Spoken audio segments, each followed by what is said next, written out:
Saúde os irmãos com a paz do Senhor. Meus irmãos, vamos aproveitar que já estamos assim em pé. Abra comigo a sua Bíblia, por favor. Para aqueles que têm a apostila, a nossa meditação está na página 45, capítulo 3 de Marcos, versículos 13 ao 19. Nós vamos fazer duas leituras no Evangelho de Marcos. Capítulo 3, versículos 13 ao 19. Diz a palavra: E subiu a um monte e chamou a si os que ele queria, e vieram a ele. E ele ordenou 12 para que estivessem com ele, e que eles pudessem enviar para pregar, e ter poder para curar enfermidades e expulsar os demônios. Simão, a quem pôs sobrenome Pedro, e Tiago, filho de Zebedeu, e João, irmão de Tiago, de sobrenome Boanerges, que significa filho do trovão, e André, e Filipe, e Bartolomeu, e Mateus, e Tomé, e Tiago, filho de Alfeu, e Tadeu, e Simão o cananista, e Judas Iscariotes, que também o traiu, e eles entraram em uma casa.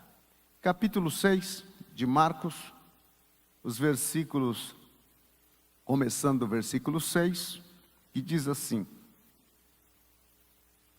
E admirou-se da descrença deles, e ele percorreu as aldeias vizinhas ensinando.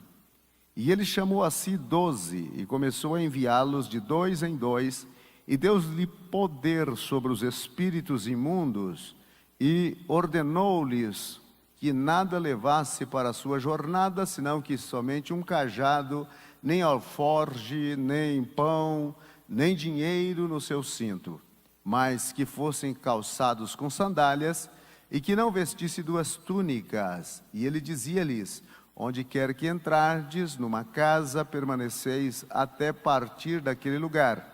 E aqueles que não vos receberem, nem vos ouvirem, saindo dali, sacudi o pó que estiver trazido debaixo dos vossos pés, e testemunhe contra eles.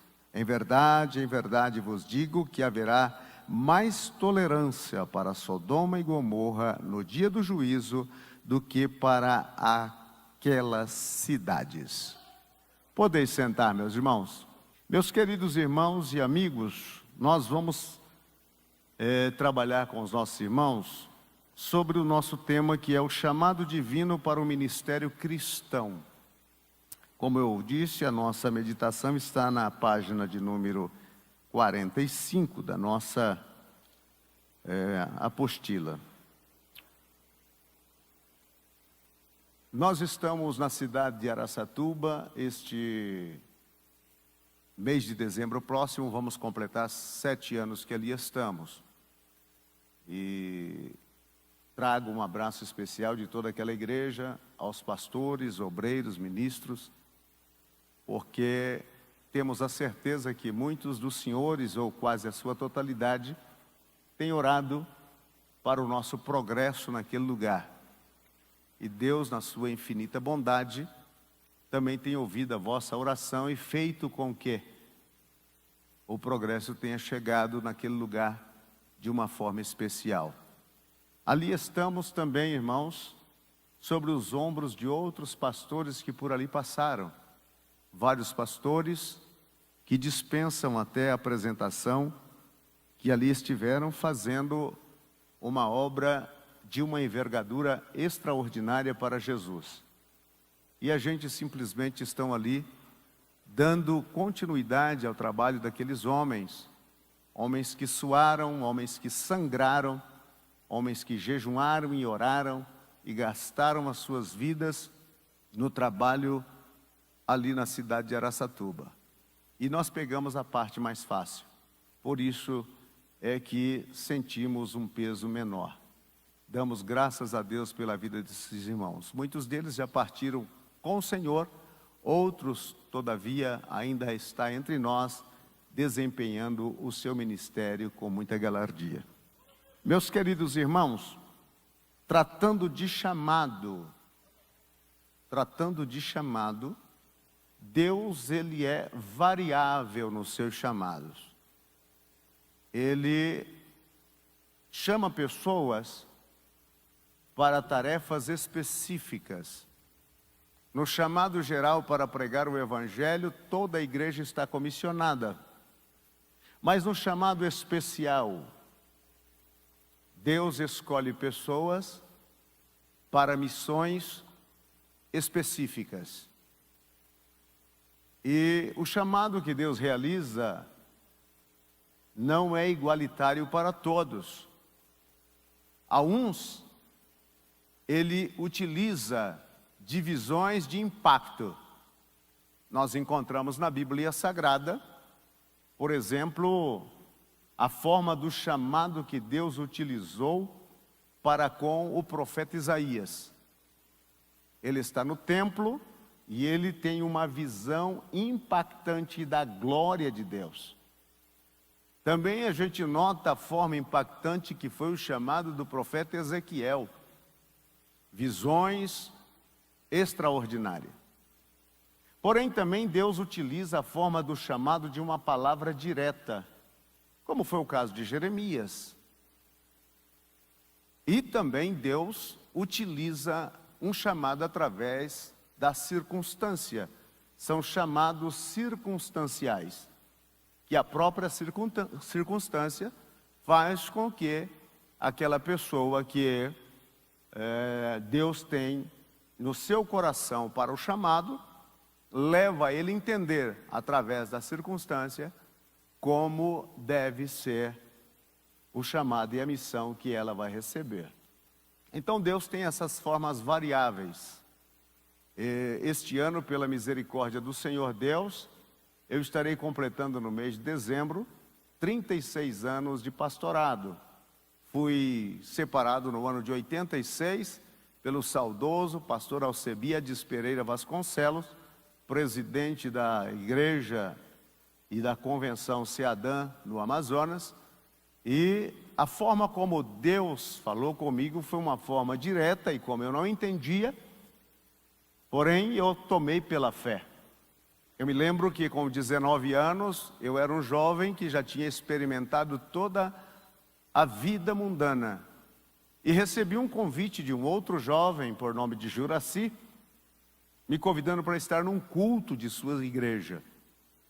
E como toda a pessoa que não conhece a Cristo, ele tem uma aversão contra crentes. E assim era em casa, com a minha mãe, com meu pai, com meus irmãos e também comigo. Eu algumas vezes tive a infelicidade de até terminar alguns cultos ao ar livre de alguns crentes. Mas aquele rapaz me disse: olha, vamos ao culto na igreja.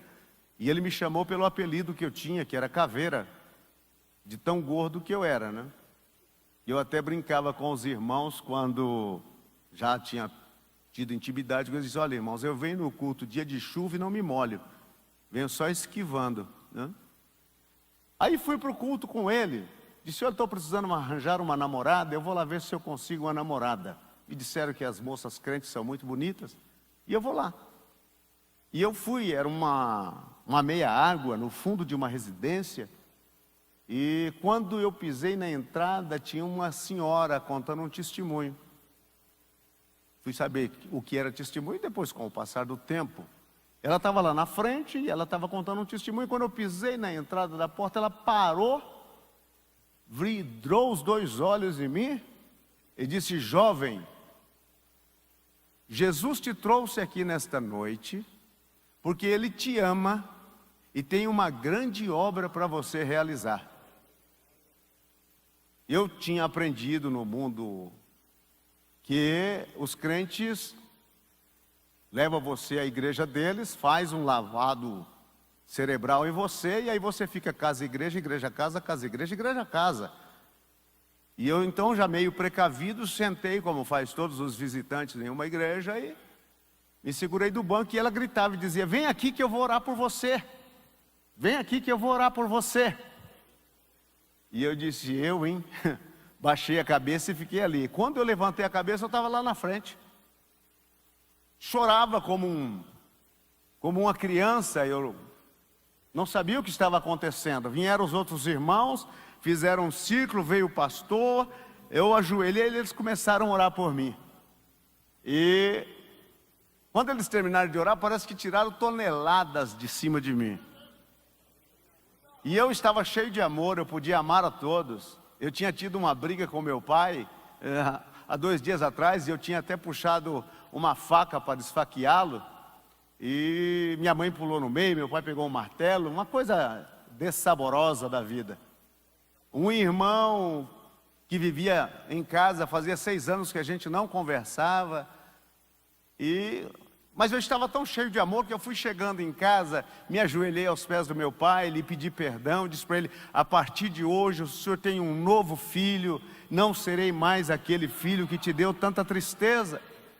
Meu irmão, abracei, ele disse: meu irmão, me perdoa, eu sou um crente em Cristo, ele mudou a minha vida. E assim foi a minha vida. E fiquei, como diz os demais do mundo, igreja, casa, igreja. Assim acontece, 45 dias de crente, com 30 dias de crente eu fui batizado do Espírito Santo.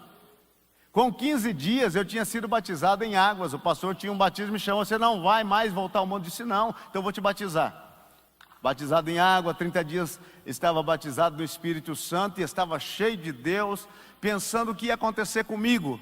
E numa manhã de consagração na nossa sede, o Senhor Deus tomou o nosso pastor em profecias, e ele veio e colocou a mão na minha cabeça e começou a profetizar.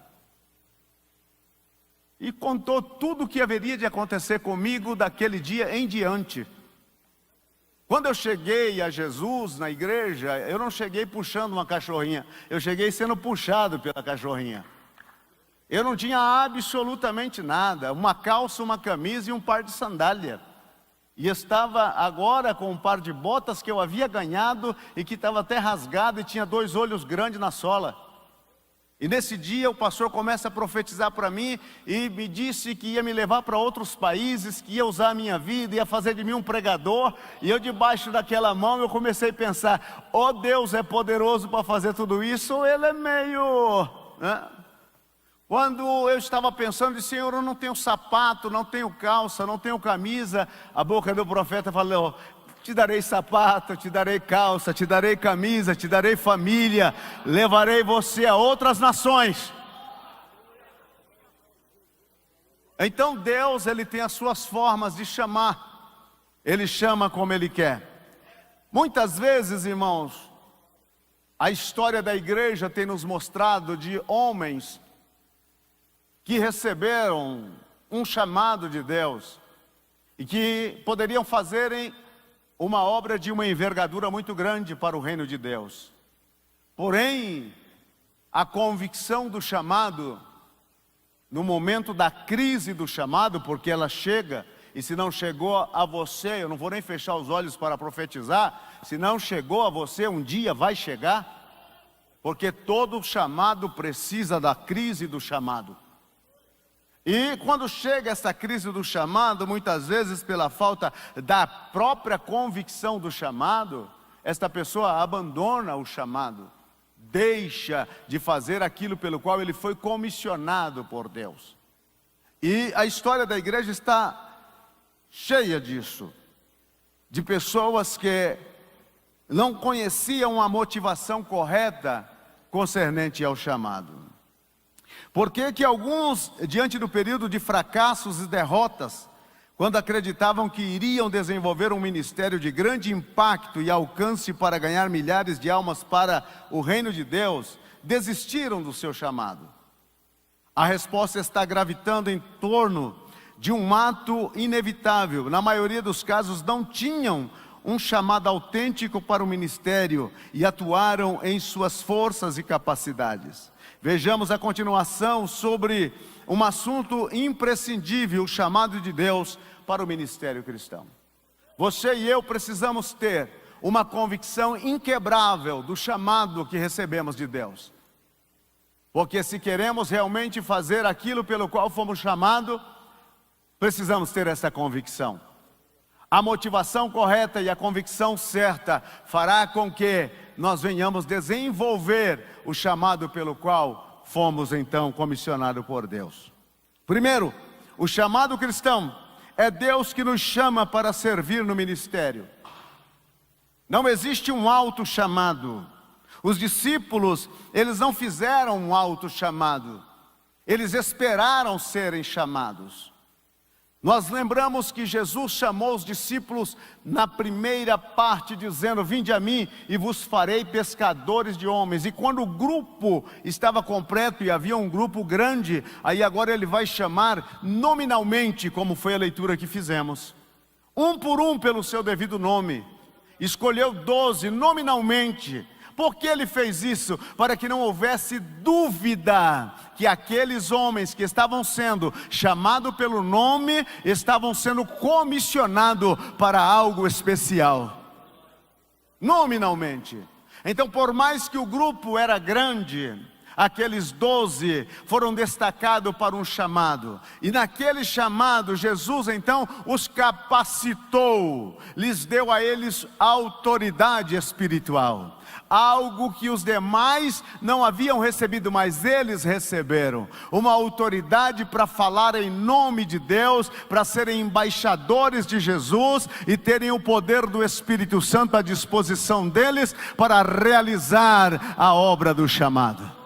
Eu e você só temos o poder do Espírito Santo à nossa disposição quando nós estamos afinco trabalhando o chamado que Deus nos deu. Não é um poder para o espetáculo, não é um poder para a autopromoção, é um poder para a realização do chamado. Do chamado. Agora os discípulos esperaram a serem chamados. E Jesus então começa a abrir e chamou: Simão, vem. Simão, de sobrenome Pedro, vem você. Vem João, vem André, vem Filipe, vem Natanael. E ele foi chamando e aqueles homens foram se acercando ao lado dele. Então eram homens com um chamado especial e específico. Agora, meus irmãos, Jesus chamou para que eles viessem aprender dele.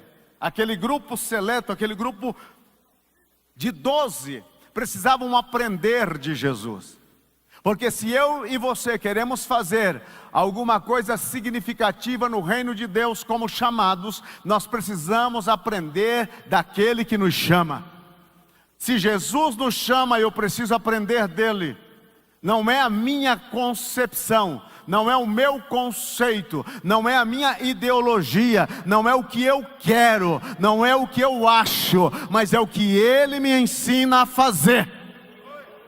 A história está cheia de obreiros que incharam a cabeça e acharam que podia fazer o que bem queria e acabaram com o seu verdadeiro chamado. Mas um chamado verdadeiro, com motivações concretas, inquebrantável, ele se coloca aos pés de Jesus e disse: fala, Senhor, que o teu servo ouve. Aleluia. Jesus, quando chamou aqueles homens, só ele sabia que aqueles homens tinham o potencial para o chamado. Os demais, eles mesmos que estavam sendo chamados, jamais pensaria que poderiam realmente fazer alguma coisa dessa natureza. Mas Jesus, quando olhou para eles, os viu de uma forma completa, na sua totalidade. Ele olhou para Simão Pedro e viu Pedro trabalhando em alta performance. Ele viu Pedro cheio do poder. Ele viu Pedro pregando o primeiro sermão e 3.000 almas se convertendo. Porque quando Jesus te chamou, Ele não te chamou vendo o que você é hoje. Ele te chamou vendo você naquilo que você irá fazer. Ele não erra no seu chamado. Ele não se equivoca, ele de maneira nenhuma está fazendo um chamado em cogitação da possibilidade. Você disse: eu não posso, eu não tenho, mas se ele te chamou é porque ele está dizendo: não é que você tem que eu estou te chamando, é que eu vou te dar, por isso eu estou te chamando. Não é que você pode que eu estou te chamando, é porque eu aplicarei o meu poder na sua vida para você fazer o meu chamado. Aleluia! Uma vez que eles aprendessem do mestre, eles então seriam enviados. Olha, irmão, se você e eu vencemos a etapa do aprendizado, nada nos tornará impossível no chamado. A etapa do aprendizado não pode ser queimada. Porque quando você estiver lá, desempenhando o chamado, se você não passou pela etapa do aprendizado, você não terá condições de realizar o chamado. Não terá condições. Não é porque você dá um glória a Deus bonito que você já está preparado para o chamado. Não é pelo fato de que você fala uma língua estranha, e tão estranha que é até assustadora, que você já está preparado para o chamado. Não podemos queimar a etapa do aprendizado. Jesus chamou aqueles homens para estar com Ele. Eles aprendiam de Jesus e faziam o que Jesus mandava. E hoje nós temos muita gente que está dizendo: meu compromisso é com Deus. Eu falo aquilo que Deus manda, eu ajo da forma como Deus me manda. Equivoca-se. Eu e você, quando estamos na etapa do aprendizado, a gente sabe que por cima de nós tem autoridade eclesiástica, que eu devo prestar honra e obediência. Aleluia! Eles tinham que aprender de Jesus. É necessário cumprir este processo do aprendizado. Uma das escolas extraordinárias de Deus é aquela escola do deserto. Quando ele pega o chamado, primeiro no chamado ele trabalha as suas emoções. Ele te deixa emocionado, a tal ponto de que você está disposto a ganhar o mundo de um assalto. Porém, depois que ele trabalha esse lado emocional seu, de uma forma que você já não consegue nem viver e nem comer se não estiver fazendo algo para ele, ele te agarra e te leva lá para o deserto. E para que levar para o deserto? Porque a escola especial de Deus se chama deserto. No deserto ele vai te ensinar a sobrevivência da dependência. Na oração do Pai Nosso, quando Jesus nos ensina na questão da alimentação, ele disse: o pão nosso de cada dia, dependência. Por que ele não dá logo uma padaria de início? Porque ele quer que você volte pelo pão de amanhã. O pão de amanhã você tem que voltar, você tem que depender hoje, amanhã e sempre. Ele ensina no deserto essa dependência. Segundo, no deserto tem animais peçonhentos. E o que Deus te faz no deserto como ensino? A viver de uma forma e sobreviver com a adversidade. As serpentes do deserto, escorpiões do deserto, o desejo deles é matar você. E sabe que Jesus te deu poder para pisar serpentes e escorpiões. Então, meu querido irmão, lá no deserto você vai conviver com essa diferença, com esse tipo de pessoas. E muitas vezes nós, os chamados, nos equivocamos, pedindo para Deus tirar as serpentes do nosso caminho e também tirar os escorpiões. Esquece, elas são necessárias. Se não houvesse uma serpente na ilha de Malta, não haveria um avivamento. Houve o avivamento por causa da serpente, porque quando a serpente tracou a mão de Paulo, os nativos da aldeia já gritaram e disseram: olha, este homem está sumamente condenado, porque nem mesmo escapando do mar aqui na terra ele sobreviverá. Eles conheciam que tipo de serpente que tinham pegado a mão de Paulo. Paulo sacudiu a serpente no fogo e todos ficaram esperando: vai cair, vai inchar, vai começar a cair, vai morrer. De repente não morreu, aí mudaram a ideia: é um Deus.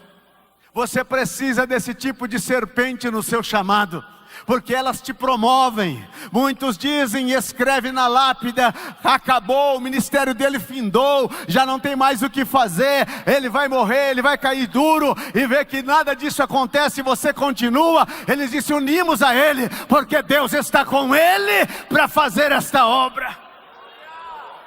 Assim trabalha Deus. As serpentes do deserto, elas nos promovem. Ela é a agente propagandista do seu chamado. Então não procure matar aquela serpente que está na congregação, aquele escorpião que está sentado com você no púlpito. Não procure pisar na cabeça dele, deixa ele lá, mantém ele no óleo, no óleo do Espírito. Você vai orar mais, você vai jejuar mais, você vai olhar para ele e vai dizer: você é o motivo de eu levantar uma hora mais cedo, para plantar os meus joelhos no chão e falar com Deus, porque você está aqui com as garras armadas, mas o poder de Deus está sobre mim, para poder manter você no seu devido lugar. E comece no seu chamado a agradecer por aquilo que Deus tem colocado de contrariedade na sua vida. Aleluia. Deixa eu correr aqui, meu irmão. Aleluia.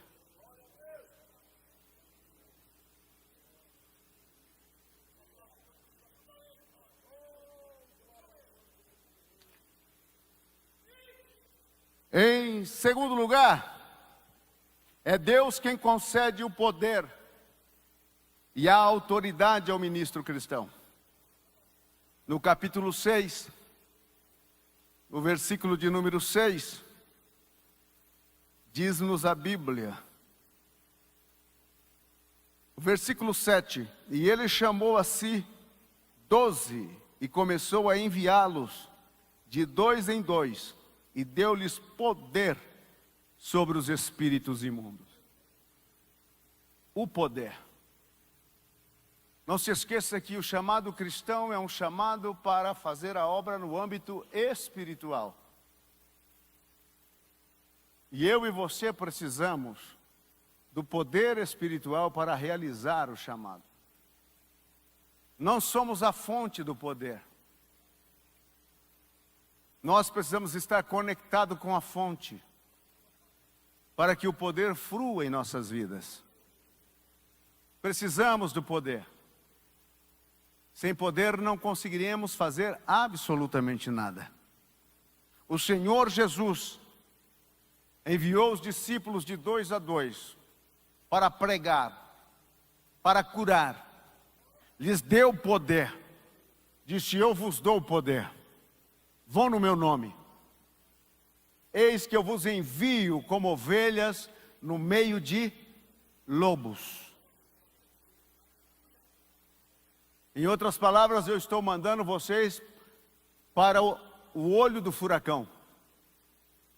Lá onde está o cateia de lobos, é lá que eu quero vocês. Se existe uma iguaria apetitosa para lobo, é ovelha. E a ovelha é um animal dócil. Ele não tem uma arma de defesa. E Jesus disse: eu estou mandando como ovelhas. Vamos lá para o meio dos lobos. Se você está reclamando porque o lugar em que você está é difícil, é lá que Jesus quer você. Ah, mas tem muito problema. É aí. Se você não quer problema, procure o cemitério da cidade e vai morar lá. Lá ninguém briga com ninguém, lá é só um silêncio. Mas se você quer realmente realizar o chamado, Deus está mandando você para o olho do furacão. Eu vos envio como ovelha para o meio dos lobos. A primeira atitude de todos eles foram ficar com os olhos regalados assim. Mas Senhor, por que o Senhor não envia a gente para o lugar onde só tem crente? Para quê? Ele quer você lá. Mas Senhor, eu sou uma ovelha, eu não tenho força, eu não tenho armas. Mas Deus está dizendo, eu vou dar poder para você. Você será uma ovelha, mas uma ovelha diferenciada. Não uma ovelha para ser comida por lobo, você será uma ovelha poderosa, cheia de poder.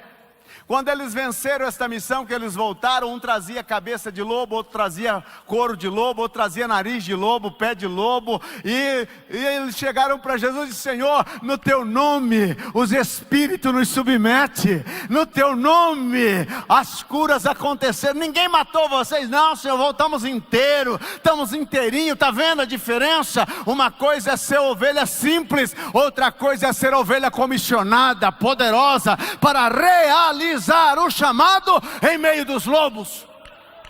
Eu vos dou poder. Deus não nos chamou para trabalhar só. Ele chamou e enviou de 2 em 2. Todos somos chamados para trabalhar na obra do Senhor. Não fomos chamados para fundarmos uma república independente. Eu fico muito triste quando eu escuto um pastor dizendo, não, meu ministério é um ministério independente. Independente até de Deus.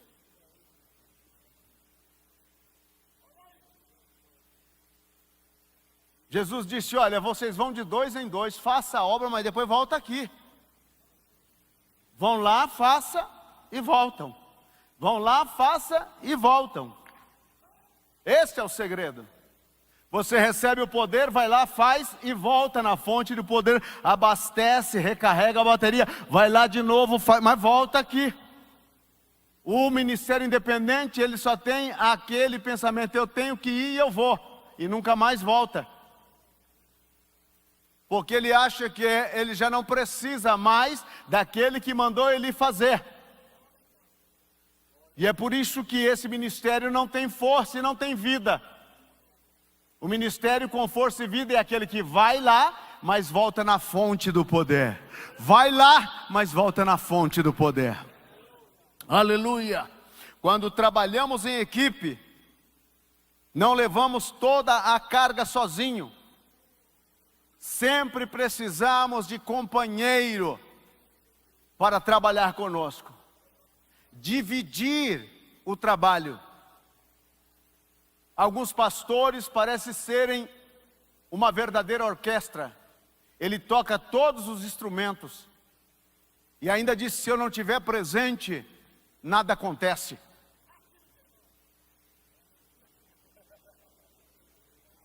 Se eu não estiver presente, nada acontece. Ele acha que ele é a razão da existência daquela obra. Quando Jesus disse em Mateus 16, sobre esta pedra edificarei a minha igreja, você nem existia ainda e nem eu também.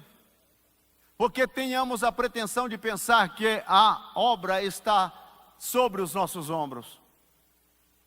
A igreja não foi fundada por mim, eu simplesmente sou um colaborador no reino de Deus, juntamente com os meus companheiros. Delegar funções. Delegar funções. Estivemos em uma igreja tempos atrás, alguns anos atrás, e o pastor tinha nos convidado para trazer uma palavra pela manhã. E quando cheguei com a minha esposa, ela sentou e tivemos o culto, terminou o culto, fomos almoçar. E quando nós estávamos na estrada de volta, ela olhou para mim e disse, você viu que aquele pastor é o pastor Moisés? Falei, não, ele não é o pastor Moisés. Aí falei o nome do pastor. Para ela, disse, não, mas você viu que ele começou orando, cantou os 3 hinos da harpa, leu a Bíblia, apresentou todo mundo, Depois tinha um batismo, ele entrou no tanque e foi batizar. Saiu do tanque, fez a última oração e ainda deu a bênção apostólica. E o púlpito dele tinha vários outros obreiros. Aqueles obreiros não estão ali para enfeitar ou decorar o púlpito. Aqueles homens estão ali para levar a carga juntamente com você e eu. Nós não somos uma insumidade. Nós precisamos de companheiros, de homens que vestem a camisa, mas não somente vesta a camisa e soe a camisa. Porque vestir a camisa toda a torcida veste, mas agora suar a camisa, sempre você tem uma mão cheia, mas eles estão. Como é gostoso quando você está numa batalha tão grande, um companheiro chega e se coloca ao seu lado e diz: pastor, estou aqui, me dá um pouquinho para me levar, deixa eu ajudar o senhor a levar essa situação. Jesus mandou de 2 em 2, ele tinha no seu coração o desejo de formação de equipe. O Senhor Jesus concedeu autoridade sobre as dimensões material para mudar circunstâncias e espiritual sobre demônios e o reino das trevas. Material, mudar circunstâncias. No ano de 1997, nós fomos começar a igreja Centro Familiar Cristiano de las Assembleias de Deus na cidade de Ibagué, lá no Tolima, na Colômbia.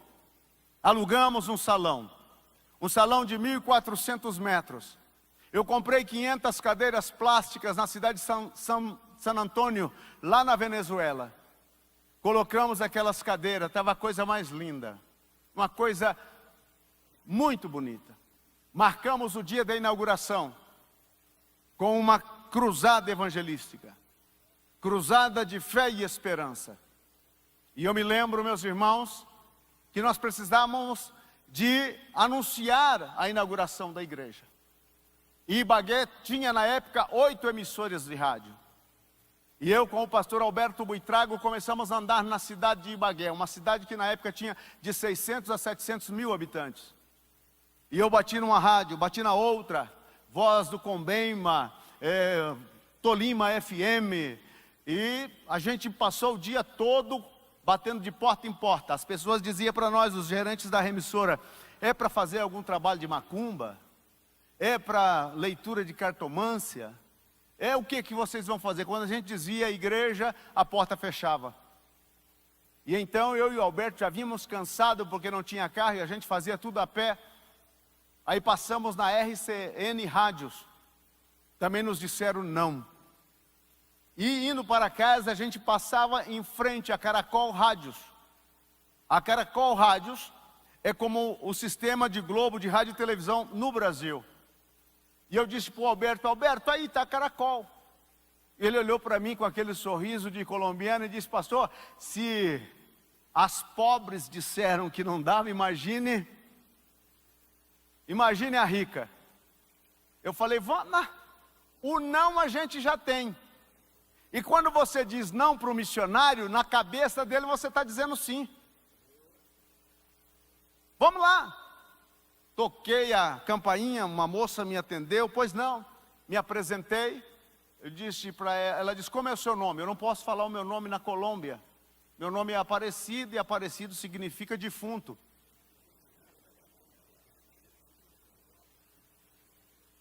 Aspecto de morto. Então quando eu dizia Aparecido, o pessoal já fugia, né?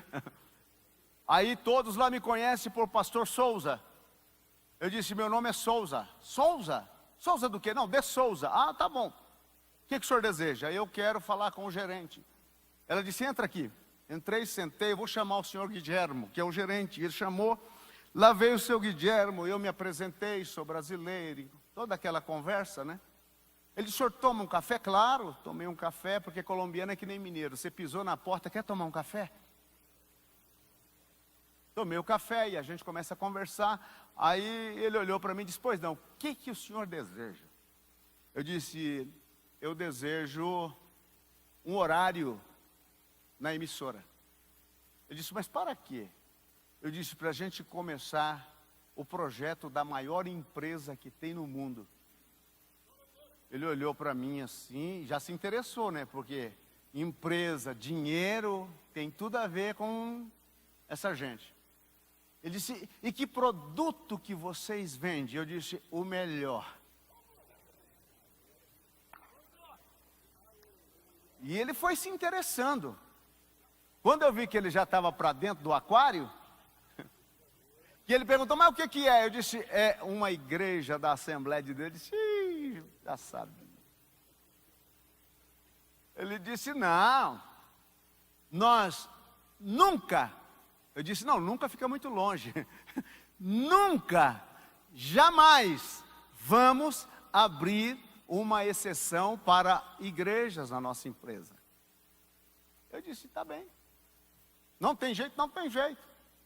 E já foi dizendo até logo e tal. Eu disse, olha, eu vou deixar o meu cartãozinho, que eu tinha mandado fazer uns cartãozinhos, vou deixar aqui, pega aí, deixa aí com a secretária. Se mudarem de ideia, me ligue. Aí cheguei em casa e reuni a esposa com meus 2 filhos. Eu falei, minha velhinha, o negócio é o seguinte, o homem lá disse que nunca e jamais. Vamos incomodar o trono? Vamos falar com ele? Vamos colocar isso como prova, se realmente é para fazer isso, ele vai atender a nossa oração e vai mudar essa circunstância? Aí eu já não estava mais dizendo, Senhor, qualquer rádio. Eu disse, Senhor, é aquela, Caracol Rádios, tem que ser aquela. E ficamos orando das 8 da noite e fomos até as 2 da madrugada. Pedindo a Deus e suplicando e falando e dizendo. Aí quando cansamos, falei, vamos dormir. Vamos dormir, levantamos no outro dia, 7 da manhã, para tomar o café. Enquanto ela está fazendo o café, eu estava me arrumando para sair novamente com o Alberto. E aí, às 8 da manhã, o telefone tocou. Minha esposa olhou para mim e disse, atende. Ela atende. É da casa do senhor de Souza? Minha esposa, sim, é ele. Será que ele pode estar aqui em Caracol Rádios às 10 da manhã? A minha esposa disse, olha, eu vou olhar na agenda dele para saber se não tem nenhum compromisso para esta hora, porque ultimamente ele anda muito ocupado. Você me dá 5 minutos, eu já volto. Nem agenda eu tinha. 5 minutos depois ela voltou. Alô, a moça está... Não, ele disse que dá. Se for para um atendimento rápido, ele passa aí. Vamos para lá. Chegou eu e o Alberto. Moça, entra, seu de Souza, senta aqui. O senhor quer tomar uma gaseosa? Disse, não, filha, tranquila. Quer um cafezinho? Não, eu tinha que entregar o jejum, era depois. Seu Guilherme chegou com os 2 olhos fundos, parecendo um espantalho.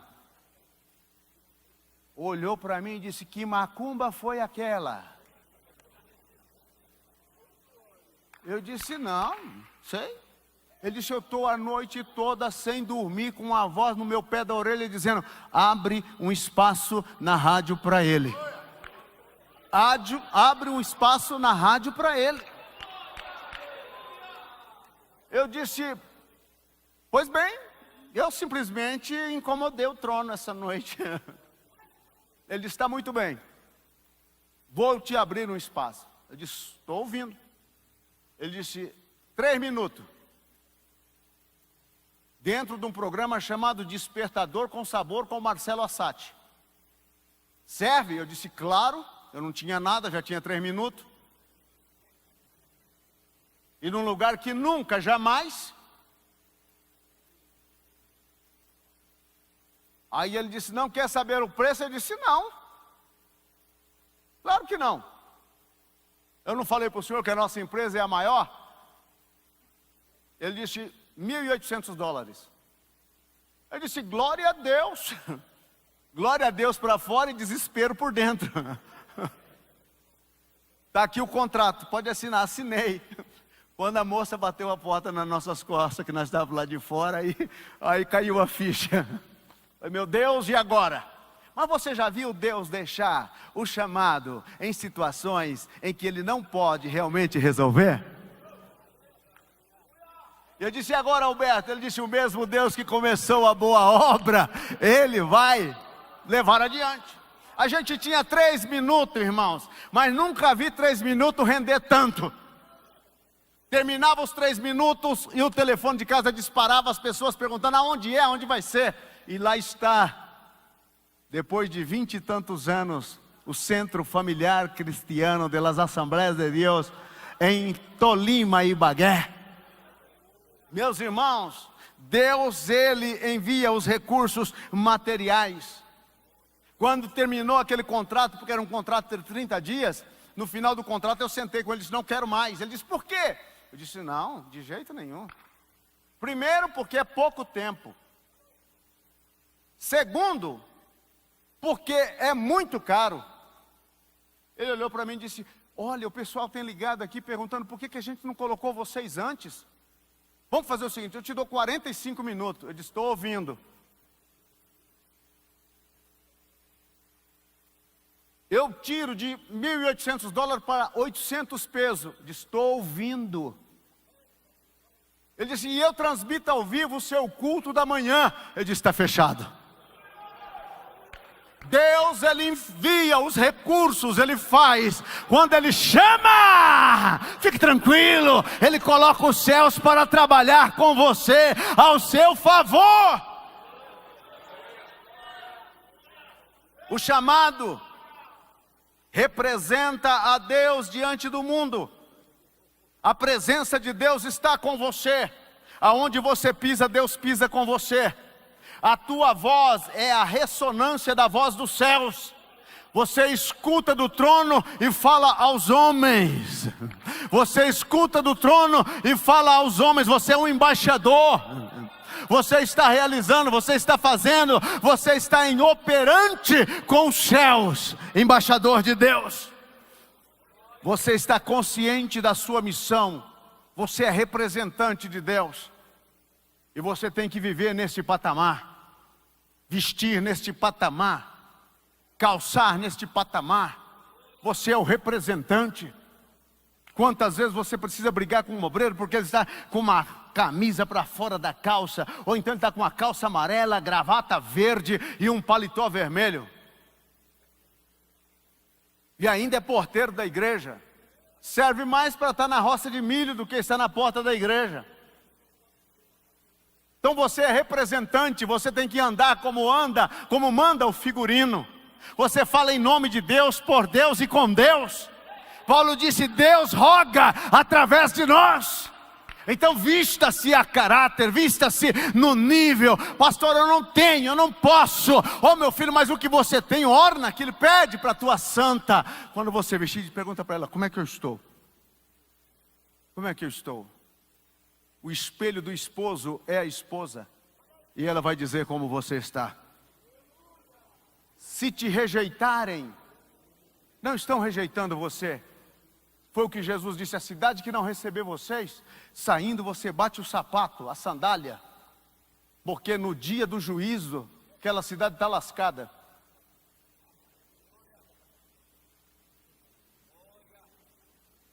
Há um pastor aqui entre nós, que o pai dele sofreu muito em uma cidade. E quando o pai dele saiu, ele bateu os sapatos. Enquanto o pai dele estava naquela cidade, havia um avivamento. Oração, cura divina, transformações de vida. Mas o dia que um grupo da igreja resolveu dizer que ele deveria sair, ele saiu e bateu o pó do sapato. Esta igreja veio abaixo. A cidade veio abaixo. O filho dele precisou ir lá depois de anos para remover a maldição. Há poder de Deus na sua vida. Como representante de Deus na terra, faça a obra, realize o chamado, e Cristo Jesus será com você. Deus abençoe. Muito obrigado. Um abraço a todos.